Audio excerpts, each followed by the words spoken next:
Hey friends, welcome back to Hooked on You. In honor of my birthday, this is our birthday episode. We're going to put great energy into it, and I'm excited to get going with it.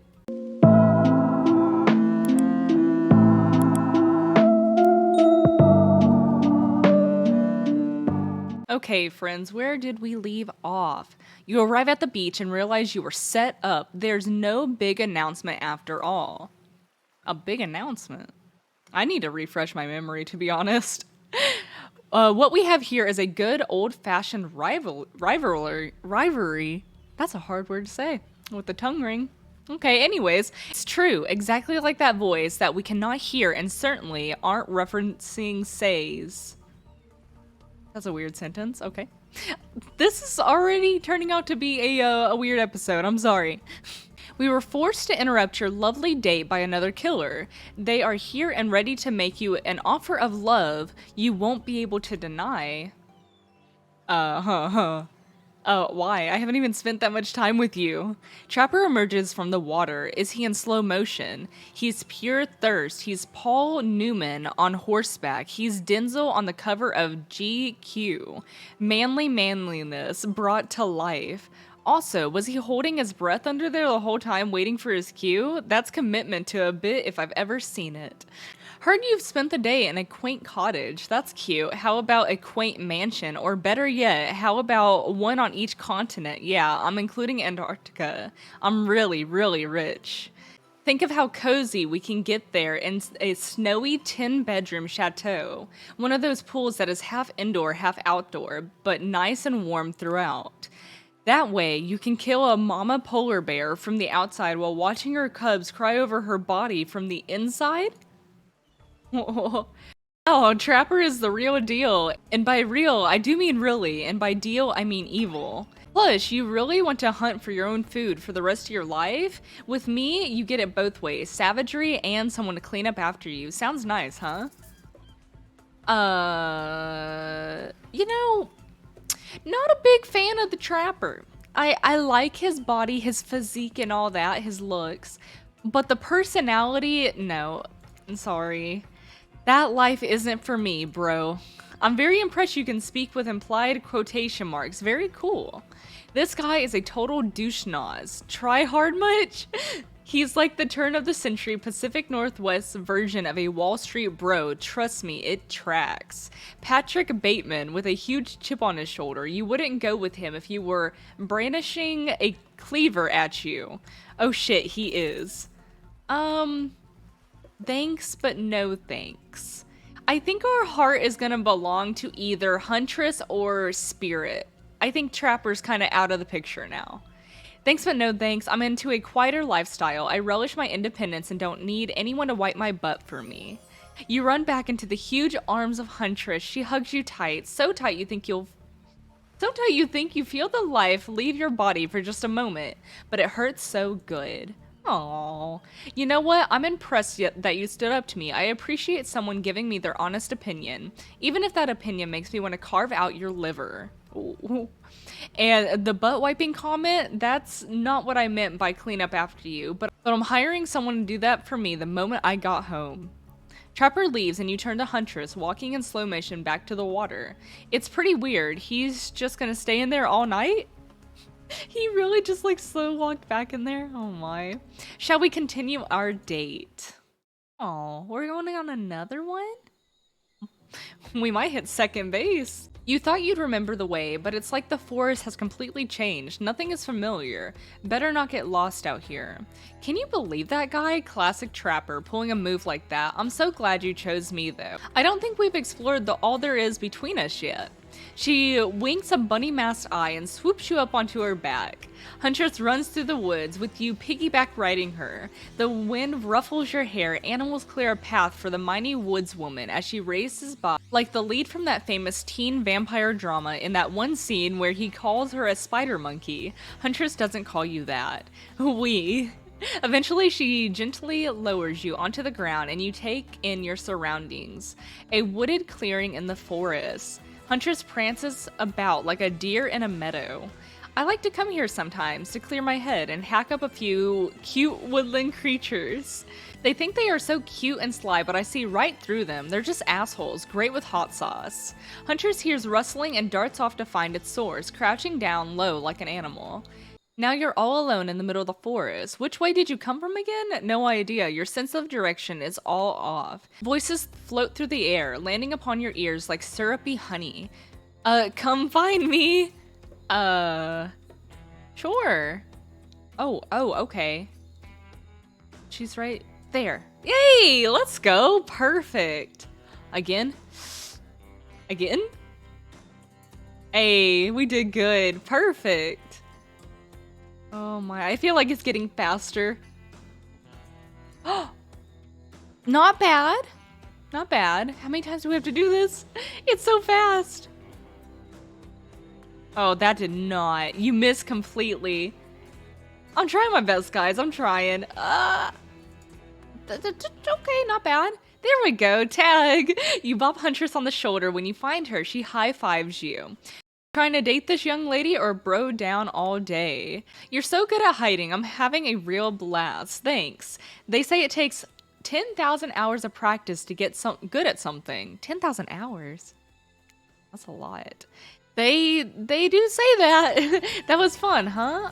I keep trying to relax and have a good time, but that's really hard for me. Anytime I let my guard down, something terrible happens. What about if we let our pants down? Okay. Okay, I'm sorry. I saw it and I had to click on it. Come on, I was trying to have a serious moment. Is it all jokes with you? Sorry. I'm sorry. It was the adrenaline from the game. Got me in a mood. Read the room wrong. Oh look, Claudette and Dwight are back. Oh yay. I love seeing them. Okay, we swear we are here for a good reason this time.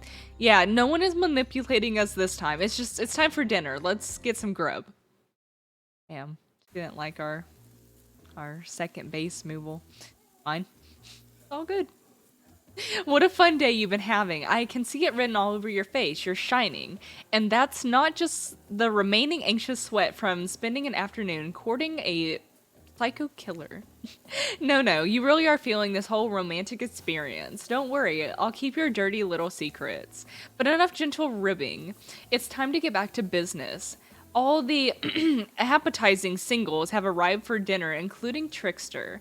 Wraith is here too. We're not going to do the gag where we all cram them on the screen at the same time again, so just believe me that they're all here, and they're all as sexy and demented as you remember them. Oh yes. With your love on the line, everyone is being careful not to offend you by saying the wrong thing. Congrats, by the way, on getting this far. I'm as surprised as you are that these four are falling for you. No, not because of your personality, but because you met them yesterday. However, since Wraith seems like the biggest long shot to end up holding onto your heart, he throws caution to the wind to speak up.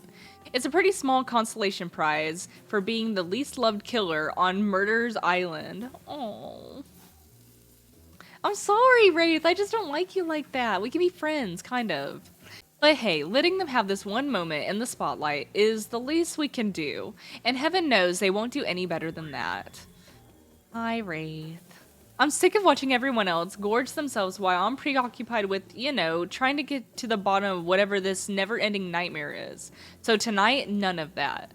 I am not really hungry anyway, so I say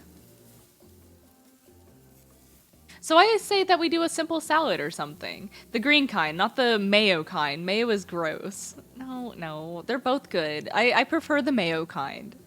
I'm fine with just lettuce. It doesn't have to be anything fancy. Not iceberg, though. It has no nutritional value. Oh my god, Wraith. Come on now. Letting Wraith choose was a mistake. That's on all of us. Dinner will be served shortly, but certain power brokers would like to know about your day. Would you like to share your day with the rest of the group? But how will you describe it to the others? Say too much or too little and it could affect your standing with the group. Okay, but don't just sit there and say nothing. Nothing is not an option. Tell of your brush with death? Brush with death?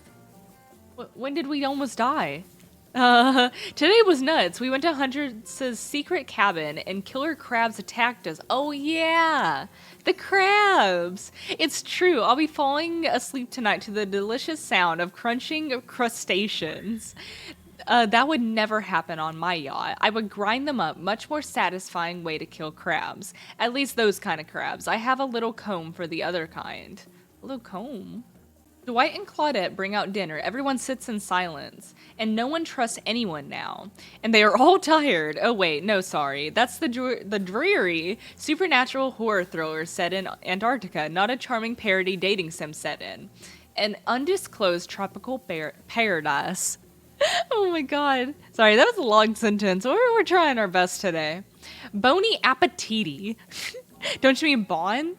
No, almost everything we serve has a lot of bones in it, even the vegetables. Impossible to avoid on this island. Everyone eats without speaking. Tensions are rising, both sexual and deadly variety. When everyone finishes, Dwight and Claudette come back and clean off the table. They linger around you as they pick up your plate, take your napkin, and dust crumbs off the table.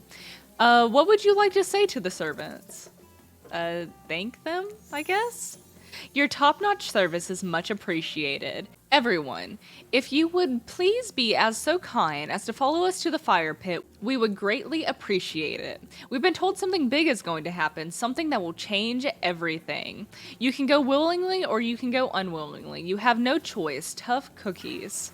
Okay. Did you have a choice on how you said that, dweeb?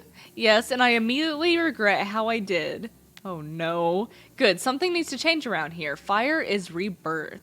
Fire illuminates the soul. I hope fire isn't too smoky. Smoke hurts my eyes. I have pretty sensitive eyes, and I'm also horribly afraid of it. The fire, I mean, not my eyes, because of childhood trauma involving fire. Okay. Maybe that's why he's burnt to a crisp. Okay. And finally, everyone starts moving towards the fire pit. If only to get away from Wraith's complaining. Well, he's coming with us, so we're not going to get too far. You take a seat on a comfortable log, feeling the fire's heat against your skin, and wait for other killers to take their places. Wondering who will want to tell you a story this time.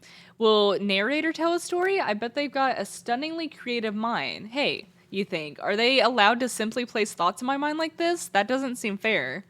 Everyone makes their way in, but something unexpected happens. Nothing happens. Something almost always seems to be happening here, so nothing is probably not a great sign. Oh cool, now everyone is looking at you. So do something. Should I pick someone to tell a story, or we could play charades? Bogle? What is Bogle? Okay. Well, we were actually thinking, why don't you tell us a story? Points his skull and spine staff thingamajig at you. You duck out of its way. Who knows what that thing can do? It probably shoots lasers. Try not to bore us. We're just very interested in you. Don't speak for me, Huntress. Now you can't tell if you're warm from the fire or if it's your nerves heating up. I know that fire is right here, but maybe if we stop talking about it all the time, we can start to pretend it's not here and doesn't, threaten to burn us all alive. He's not supposed to hear me. Get out of here, Wraith. Freaky was about to make an important decision about telling a story or not. Sure, let's tell a story. I don't know what story, though. Okay. I hope it's a mystery. Okay, what type of story do you want to tell? Romance. Let's tell a romantic story. About two lovers who take poison together and die foaming at the mouth? Sure. About two strong hunters who meet when they're both trying to bludgeon the same Willy Wolverine? Not quite. It's about my parents. They met at a party in college. He was hosting. She'd been dragged there by some friends. They couldn't have been more different, and yet, as the night went on, they were drawn to each other. She made fun of his taste in music, and he took an interest in her major, women's studies. They were married within 2 months. Ooh, that is a bit soon. It's so sweet, exactly. I learned a lot about love from them. If you know, you know. Some people don't need years to get acquainted with their partner. Love could spark from a mere look across a campfire. Aww. Now you've got their attention. No. Each killer is furiously attempting to catch your eye from across the fire pit. That's funny. Except for Trickster, who has wandered over to the bar and is loudly playing his own music on headphones to drown you out. Gotta be so hard to get. Okay, that was not a very good story. I don't mean to insult you, but it was actually quite bad. Sorry, but this narrator keeps it real. We can't just end it there. So, who else would you like to hear a story from tonight? You look from killer to killer, trying to decide who might be the most entertaining. Let's hear more from Spirit, because I'm just interested, you know? She might have a good story. I suppose I could tell a story. I don't really want to, but anything I say is sure to be better than whatever you get out of anyone else in this group. Like all good stories, I stole this from someone in the past who is dead now and can't do anything about it. It's called The Bride, or technically I suppose the fiancé. One winter, a young couple decided that the next spring that they would be married. The two were madly in love and could not wait for the snow to melt so they could join in matrimony and unite their souls for eternity. Per the last bridal trends, they decided to have their wedding ceremony at the edge of the woods by a beautiful shabby chic farmhouse. Together they spent months planning the details of the wedding. The two created invitations, figuring out seating arrangements, and tasted 100 cakes before settling on the perfect one. They chose Lily Koi, by the way, so fancy. When it came time to figure out the decorations, however, the bride, fiance, I guess, since she wasn't actually married yet, wanted to take the lead and set the style. After all, her boyfriend had been wearing cargo shorts and open-toed sandals for pretty much their entire relationship, so he was definitely not to be trusted.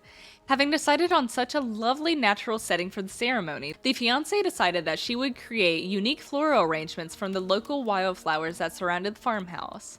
As soon as the sun rose on the first day of spring, she set off into the woods. Each day she spent hours mapping out where the best blooms could be found, and prepared to pick them herself the morning of the wedding, so that they'd be at the height of their freshness and beauty. And armored with the incredible variety of flowers in the wood she surveyed, the bride, or the fiancé, since they had not been married, became obsessed with knowing just how many there were, so that she could choose the absolute best. When the fateful morning of her big day finally came, the fiancé told her husband-to-be that she had one final errand before the wedding. Excited for the ceremony to come, she dressed in her beautiful white gown and set off into the woods to gather flowers. Treading carefully, she followed her route, selecting only the best stems and collecting them in her basket. However, when she came upon a once familiar clearing, something was not as she expected. Somehow, it was more beautiful now than it had been before. And just on the edge of her view was a new bush filled with blossoms so vibrant and colorful she became dizzy just looking at them. But the fiancé ignored her sudden spill and pressed ahead, swooping up flower after flower. And every time she did, she noticed just further ahead and possibly even more beautiful blossoms. Carried by the sweet fragrance of spring air, the fiancé crept further and further into the woods until she turned a corner, stepped over a mossy fallen tree trunk, and realized she had been here before. But this wasn't the clearing she remembered, at least, not how she remembered it. The flowers were suddenly overripe, decaying, falling from their stems, and festering moldy piles onto the floor. Where bees had been, now only flies buzzed. Where the scenes of flowers had once intoxicated her, the odor of mildew now made her sick. She turned and looked back, but the path was dark. And to a shadowy glen she walked and walked and walked. That day, as the guests gathered at the farmhouse, the fiancé was nowhere to be seen. Her friends and family and love began to look for her, but to no avail. They searched the pasture, the tree line, and into the forest, but there were no beautiful wild flowers or young lovers to be seen, just old dead trees, trampled vines, and moss-covered rocks.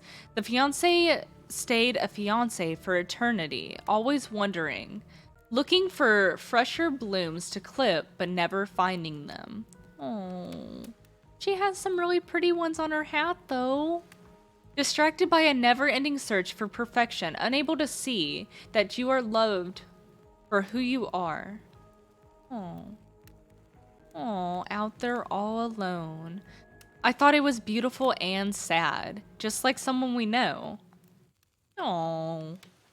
That's sad. A lot of people like to take pot shots at sequels, but I think every good story deserves a follow-up. Okay, we'll do a follow-up on Huntress on the next fire pit storytelling. When you think it's the end, the sequel is almost never as rewarding as the original. That's why I'm much more of a fan of the episodic style of storytelling. Knowing it's a series that takes a lot of pressure off of any individual installment and builds a greater sense of community between audience and creator. Tell me, Freaky, if you could delete any sequel from existence, what would it be? Don't answer that. We actually don't care. We're just here to make sure we seamlessly move on to the next segment of the evening. God forbid my small talk get in the way of a romantic Twilight moment. Dwight, I'm gonna need you to shut your yap trap. You know that we need to get back to that thing we do whenever we're not on screen. Okay. Okay, you have fun tonight and try to, wink wink, not end up dead. Why did you say the words wink wink out loud? And what kind of double entendre are you getting at with the end up dead thing? Dwight is physically incapable of winking, not since the accident. And you do know that all these people are despicable criminals with a double-digit kill count, right? Oh, okay. Well, except for Spirit, she doesn't really belong here. She's strictly a victim, not a perpetrator. No wonder she's pissed. Huh? She hasn't killed anyone? Oh, okay. Did I hear someone trash talking Spirit? Deal me in. What do you say we take this talk to the hot tub so I can soak this bod while I roast that ghost with some killer hot takes? Please. Enough talk of burns, things that are lit or getting blazed. It's enough that these activities have to be set next to a literal fire. Must I be surrounded by figurative flames as well? Oh my. What if we turned and ran away from this place, as we could, just you and me? On those spindly legs, you'd probably tire before you got too far. If it's running away to someplace more secluded Freaky is after, they should obviously join me. Have you seen these legs? Pure power. I agree, Huntress, I agree. Not that my walk speed really reflects my giant stature, but that's because I move more slowly for stealthy reasons. It's my own choice and completely logical.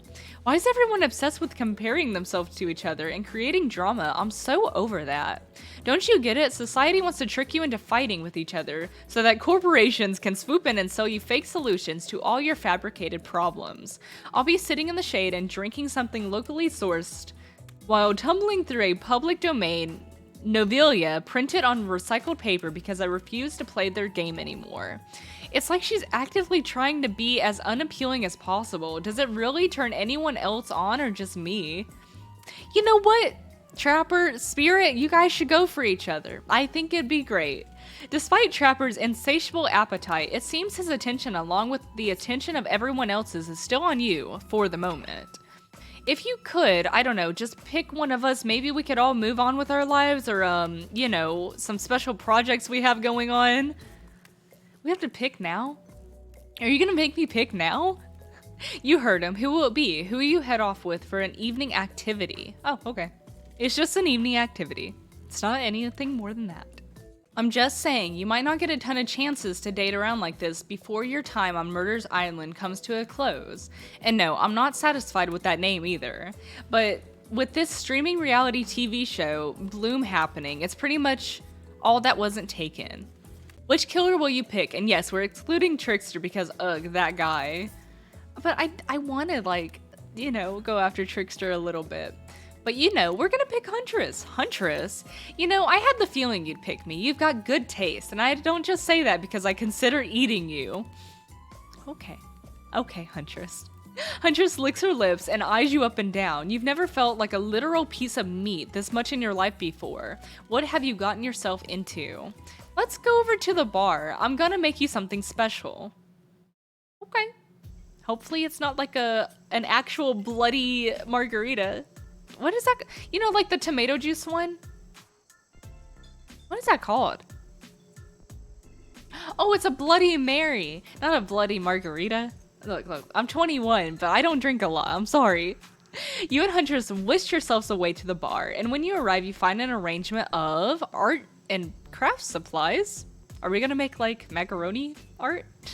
And are those taxidermy tools? Cool. Are you freaking out? I'm not freaking out. You wonder what's going on through Huntress's head. Though she's bubbly and enthusiastic, you're always terrified she might snap. Something on your mind? She smiles. Drink this. It looks good, but very scary. Huntress hands you a seemingly normal tropical cocktail. If one were to drug you into some sort of state in which you could be operated on, these flavors would certainly hide the poison. You look around and consider what else there is to live for besides becoming Huntress's little toy. Oh, yeah, that'd be nice. And conclusion is, bombs away. You pound the drink, it's quite nice. I've been thinking about making you a present, a mask. Would you be into that? Yes, of course, I've always admired yours. What would you like? And it can't be a dog, even though I know you like them. There was this ex, they were really into Dobermans, like too into them. It's a long story. That's weird. I didn't think you had an ex. An anglerfish mask? Why don't we just be like best bunny rabbits together? A rabbit mask, one just like yours, please. Well, that's not very creative, is it? Oh no. Huntress is annoyed, but then her face lights up. Or wait, this is brilliant. We can just use this as tactical advantage. Like there's two of us, we can attack from both sides. Yes, that's exactly what I was thinking. Yeah, totally. Well, I know what I'm gonna be working on tonight, all alone in my skimpy pajamas. Okay, Huntress winks at you. I don't know if we should flirt back because she got mad at us last time. Here, this deserves a celebration. You thump your fist on the table like you're in some sort of old-timey movie about horny Vikings or slurly Russian ice farmers. More drinks for all of my friends. Whoa, okay, slow it down. Even I don't have that kind of energy after tonight. Let's do something a bit more relaxing. It's always something wrong that we pick. Huntress, you've got lots of hobbies. Why don't you share something with us that you're passionate about? Something less deadly than throwing axes or chasing survivors. Maybe just a thought. Making more masks. Or wait, maybe matching gloves? No, you little joker. I'm thinking of a different type of making. Making our victims die fast, medium, or slow deaths, depending on what mood we're in. It's another round of be careful what you wish for on Murderer's Island. Dwight, I need your help, doing something in a different place entirely. You read my mind. Meet you there.